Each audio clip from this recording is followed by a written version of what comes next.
আসসালামু আলাইকুম প্রিয় ভিউয়ার্স, সবাইকে স্বাগত জানাচ্ছি আমার চ্যানেলে। আপনি যদি নতুন হয়ে থাকেন তাহলে অবশ্যই আমার চ্যানেলটি সাবস্ক্রাইব করে পাশে থাকবেন। ইএফটির সব খবর আগে জানতে অবশ্যই আমার চ্যানেলে একটি লাইক দিবেন, সাবস্ক্রাইব করবেন। এটি আপনার নিকট আমার বিনীত অনুরোধ। কথা না বাড়িয়ে আজকে আমি ইএফটির সর্বশেষ আপডেট আপনাদের জানাচ্ছি। মাউসির উপপরিচালক জনাব আরিফুল ইসলাম স্যার ইতিমধ্যেই একটি ব্রিফ করেছেন, সেই ব্রিফটা আপনাদেরকে শোনাবো। চলুন কথা না বাড়িয়ে আসল কাজে আসা যাক, আসল কথায় আসি। যে আসলে দ্বিতীয় শিফটে আমরা জানতাম যে 1 লক্ষ শিক্ষক কর্মচারী বেতন পাবেন, আসলে তা না। মাত্র 60,000 শিক্ষক কর্মচারী ইএফটিতে দ্বিতীয় শিফটে বেতন পাবেন। এ ব্যাপারে আমি কথা না বাড়িয়ে জনাব আরিফুল ইসলাম স্যারের বক্তব্যটি আপনাদের সামনে পেশ করছি, শুনুন বক্তব্যটি। 89,913 জনের ইএফটি সেন্ড হয়েছে সারা বাংলাদেশে, 4 লাখের মতো এর মধ্যে।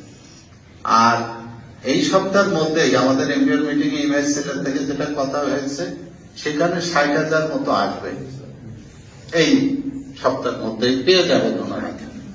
আর বাকিদের যে বিষয়টা, ওই যে সামান্য যে ভুল ত্রুটিগুলো, এগুলো আমরা রিকোয়েস্ট করেছি যে পুলিশ স্টাফ, আইপেন বা নামের কোনো স্পেলিং এর সামান্য ভুল টুলগুলো যতটুকু পারা যায় ওনারা যেন ইএমআই সেলের মাধ্যমে তা সংশোধন করে দেন। তবে সবচেয়ে বড় কথা যেরকম স্যার বললেন যে বয়স কিন্তু কোনোভাবেই করতে পারবেন না যতক্ষণ না সংশোধন হয়। কারণ 8ম শ্রেণী পাস, যেহেতু আমরা বিভিন্ন বিদ্যালয় থেকে সার্টিফিকেট নিয়ে মূলত 4র্থ শ্রেণীর এনারা বিভিন্ন প্রতিষ্ঠানে পূর্বে থেকে কর্মরত আছেন।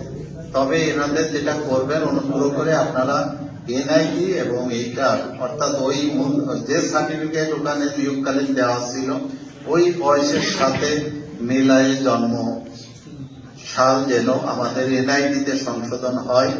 কারণ এনআইডি যেটা এখনো পর্যন্ত আজকে পর্যন্ত ডিসিশন আছে, সেটা হলো এনআইডির সাথে যদি ওইটার ব্যতিক্রম হয় তাহলে ওনাদেরকে বেতন সেন্ড হবে না, আজকে পর্যন্ত যেটা আছে।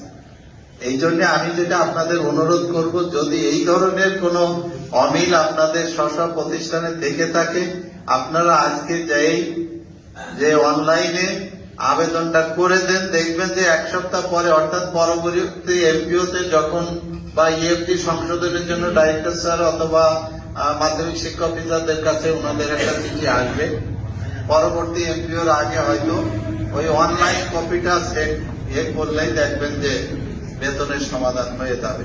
কিন্তু বয়সের বিষয়টা আসলে একটু জটিল, কারণ কারণ হয়তো যে ঢুকছে কিন্তু এনআইডিতে দেখা যাচ্ছে তার জন্ম তারিখ ভিন্নতা আছে। আসলে জন্ম তারিখ যদি কোনো অথেন্টিক সার্টিফিকেট বেস থাকে, অর্থাৎ জেএসসি পাস থেকে থাকে অথবা এসএসসি পাস থেকে থাকে, তাইলে কিন্তু এটা সংশোধনটা খুব সহজ।